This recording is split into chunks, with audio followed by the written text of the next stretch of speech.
Hey guys, what's up? It's Quynhforthewin, and I'm going to be finishing up the journal entry. There's way more. This might be a long video, guys, so if you're watching this,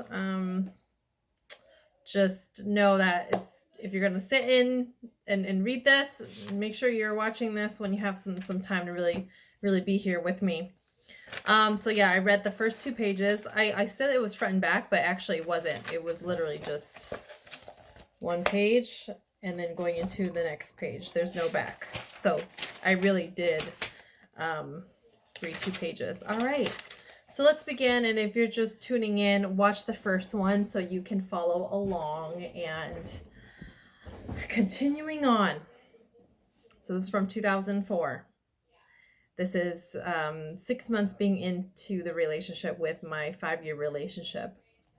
And I was already expressing pains from experiencing my partner at that time wanting the both of both worlds, being single and then also hanging on to me, coming back to me.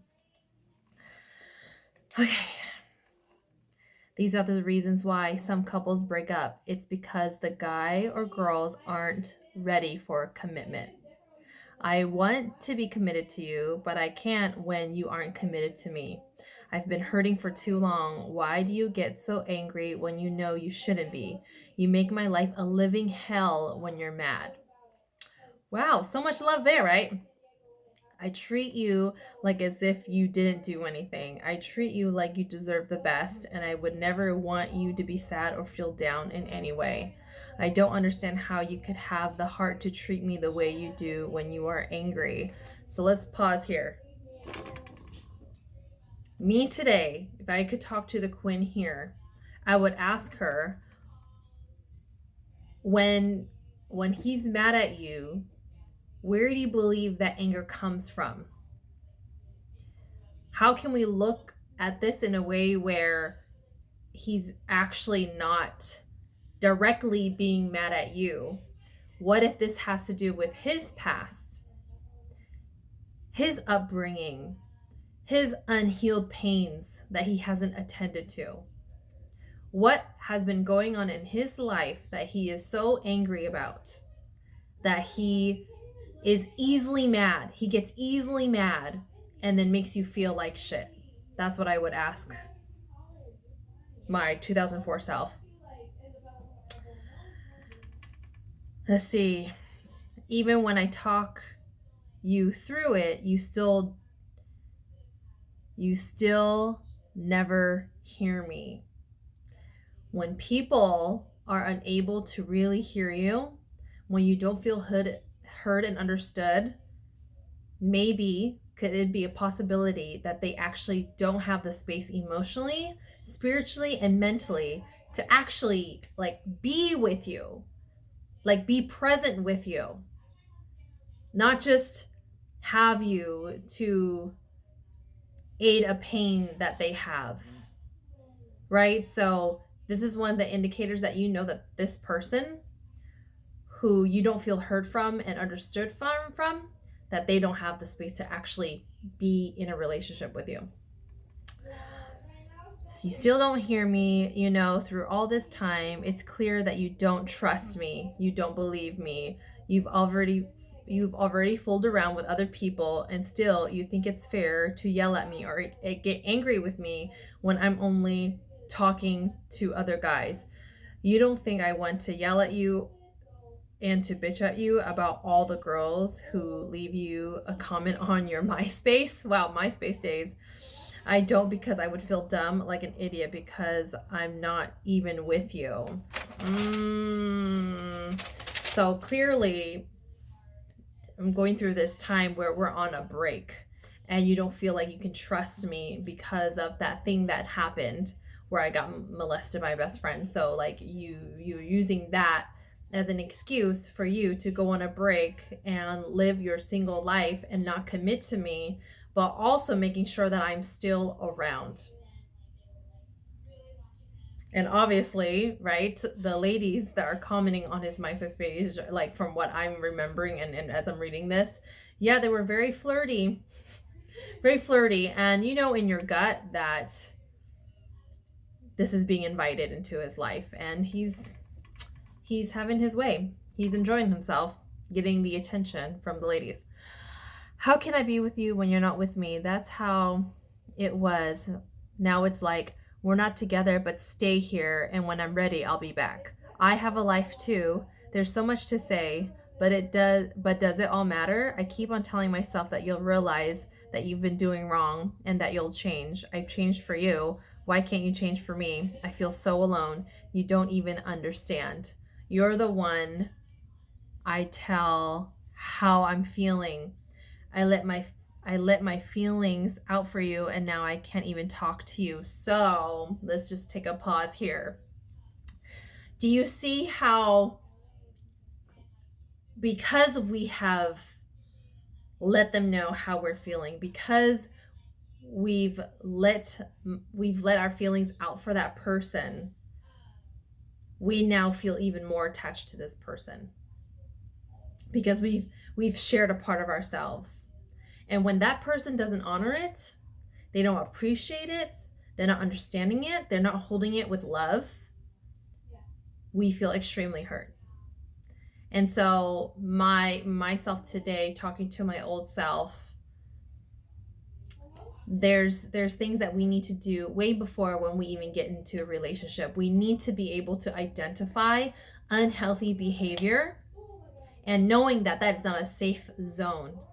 We need to be better at asking the right questions to find out where this person is on their journey. Like how do they handle anger? How do they handle their emotions? And where do they go to express themselves? Because if there's a lot of instant gratifying actions that they're doing, it's highly unlikely that they will take responsibility for their own actions, that they're even aware of how they're projecting their own shit onto other people. So that's what I gotta say about it. La la la la la. There's nobody to talk to. It makes me feel better when I'm talking to you because it's you that makes me feel what I feel.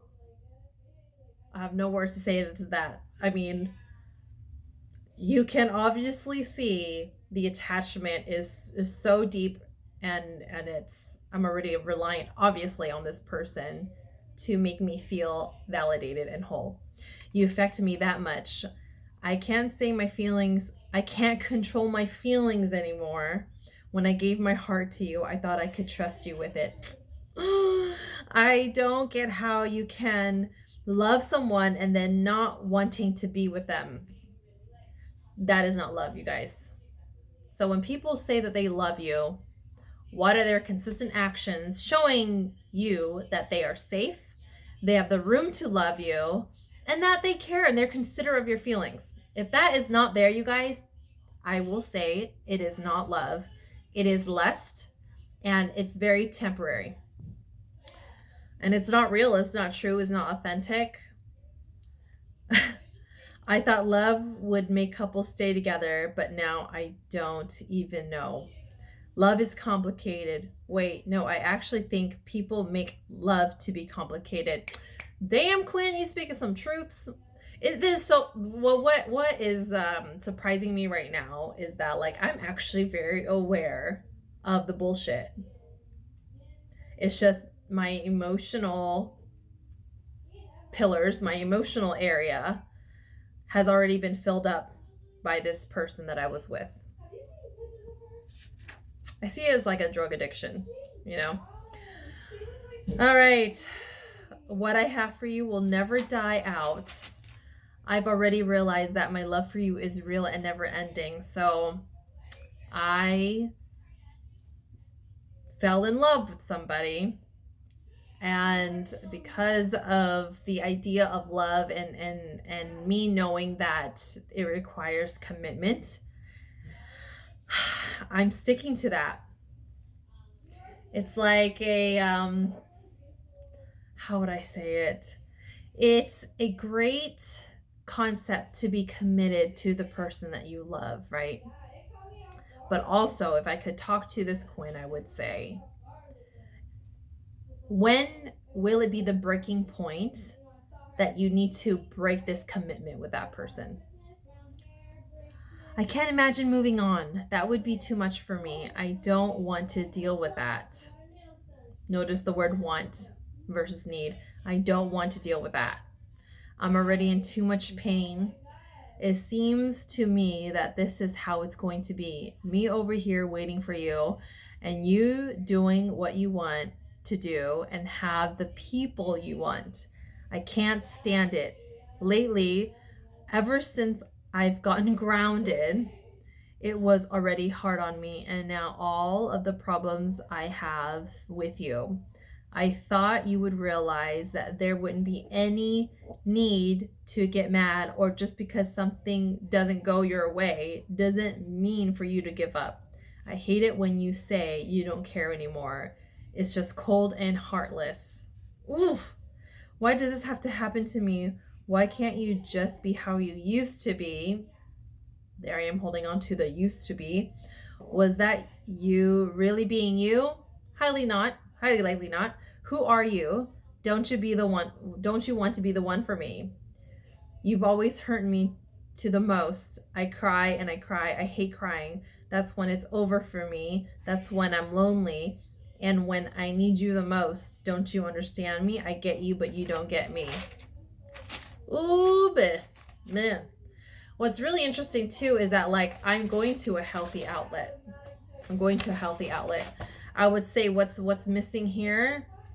Well, I'm in a lot of pain, and what's missing here, I'm not even done with this, but it's going to the realization, going to the ultimate truth that I don't want to hear, that I don't want to deal with it. Like back then when I said I don't want to deal with this, I would replace that with I need to deal with this so I can move on, because this is not worth it. You're not a safe person for me. You're actually not the one for me, because you're not the person who you presented yourself to be. So you see that. So this is you can see it's very sad. If you truly think that I deserve all of what you've done, then leave me. Sigh. Thinking about it brings tears to my eyes. It's so hard sleeping every night, not hearing your voice, not having you next to me. I need you. Ooh, Quynh. I just want to take my heart out and just, girl, I need you to be the way you used to be. I want you to love me the way I love you. That's all I ask. But I guess I can't. I can't have something that's not there. It's unbelievable how you could treat me so unfairly. This is how you want it to be?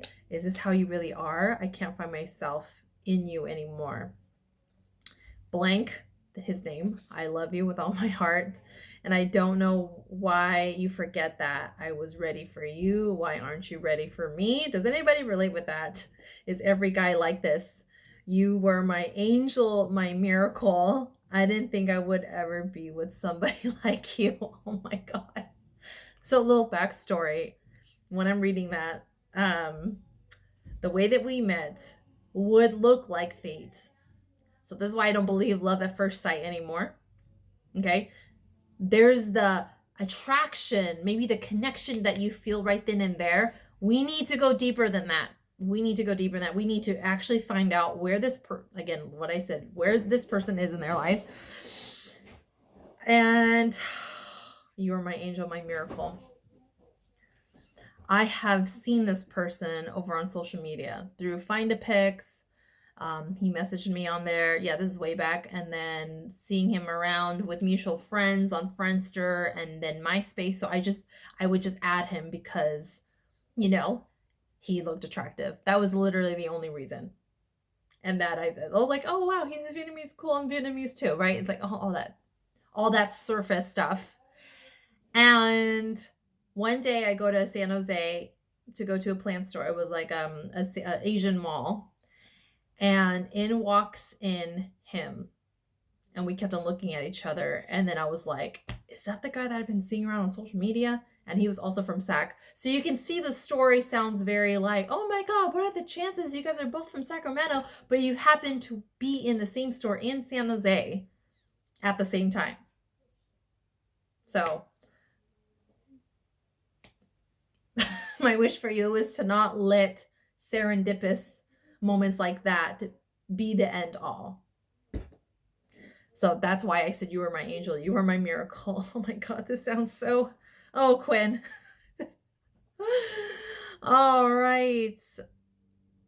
I didn't think I would ever be with someone like you, meaning someone that was like what I thought was attractive would like me too. That's what I meant right there.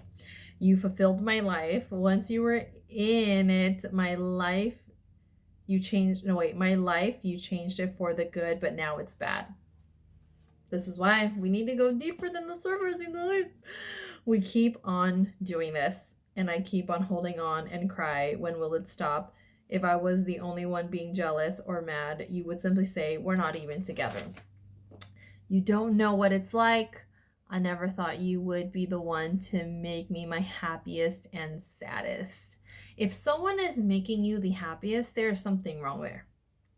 I will say that, because you're allowing this person to be the only place of happiness for you. And now you're dependent on this person to be that, play that role in your life, because without them, you wouldn't be experiencing your happiest.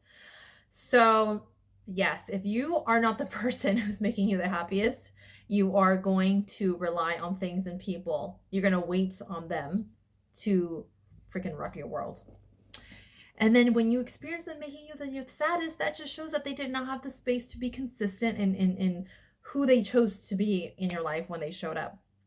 All right, continue on. Okay, how many more pages? Oh my God, this is a lot. Okay, there's two more. There's two more. My life is slowly going down the drain. Please tell me, no, show me that you understand me. You ever see, I'm begging, I'm like wanting to be heard and understood, like so many of us. It seems like you never will. You think you know, but you don't. You don't. All I've been doing since I've last talked to you online is crying. Wow, so we were just talking online? Dang, like he really left me, huh? You don't know the pain. I wished you would just stick with your words. When I took the risk of telling you that I love you, I knew that I couldn't take the choice of ever leaving you. No matter how many times you've heard all of this, it's like it doesn't get to you. On that one day when I asked you if you believe things happen for a reason, I was thinking that maybe I got in trouble that day, or you didn't have your... I was thinking that maybe I got in trouble that day, or you didn't have your truck, car, or cell phone all of a sudden, so that I wouldn't be hurt anymore. Maybe we really need a break from each other. If I was to still talk to you, it wouldn't hurt me still, because it would remind me more and more of why we weren't together.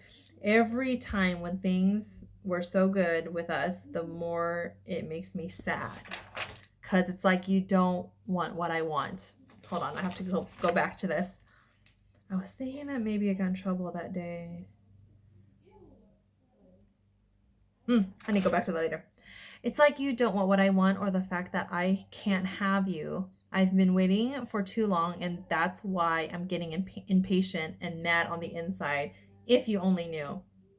Sometimes I wish that I would have met you later on in life, but then I wouldn't have had all those great moments with you. You see how we just continue to go back to the good times, and we're so sad we don't have it anymore. So you can see I'm just in this cycle of like being sad, having the realization, but I'm having a hard time accepting the truth and using that as a reason to make steps to move on, because my happiness is important, and that my self-worth is more than allowing myself to be in this situation where I'm not being loved, I'm not being understood, I'm not being cared for, and I'm experiencing someone who is not showing up that's in alignment with their words. Sometimes I wish but then I wouldn't have all those great moments with you. I wouldn't have been in love. Oh, I've always remembered you as the sweetest guy and the guy who was meant for me. Don't let the sweet moves win you over, ladies and gents. Don't let it, especially when it's in the beginning. Be very cautious and remember to dig deeper and really find out who's this person that is saying all of these things, and really seeing if they're true. Okay. How do you remember me? I'm losing sight of everything. I don't know why things are going so bad. My life has no meaning if you're not here with me. This sounds so, oh God, sounds so pathetic. Woo! All I've ever asked was for you. I don't understand. I thought all the months of waiting would pay off, but it didn't. What do I do? Christmas just passed and I wished for you. All of my wishings was about you. I hate my life and I hate of what I've become and what I'm feeling. You can't have the best of both worlds when I don't even have anything. It's all been unfair all this time. You still, and I still, we still. Oh, that's from our song, Frankie J. Okay. Actually, what is your take on this? I already know what my take is on this. I repeated some messages through this video. I hate my life. Wow. So my life is nothing without this person. So that's a huge indicator of lack of practicing self-love for myself. And when you're not building for yourself, you will feel like you don't have anything when a certain person is not there in your life anymore. So my biggest takeaway from this is, if you don't create a life for you, you're going to be wishing and hoping that somebody else will build a life with you versus you building a life for you. Because when people leave, when certain things don't work out anymore, you still have your growth. You still have yourself. You won't say the statement where you hate your life, you hate what you've become, and that you don't have anything. And yeah, this to my old Quinn, I would say, girl, let's get in some gratitude. Start a gratitude journal, which is something that I only started doing years later after my second long-term relationship. All right, you guys, let me know your thoughts down below. And the next video will be the next entry, which is a few days later, which we're in the new year now. It's January 2nd, so the day after New Year's in the following year, 2005. At 2 o'clock. This is either at 2:40 a.m. or 2:40 p.m. I'm thinking maybe p.m. All right, guys, stay tuned. Let me know your thoughts down below. Make sure you like, comment, and subscribe if you would like to stay on this journey with me as I expose and process and read through my journal entries of this 5-year relationship. All right, guys, much love. Bye.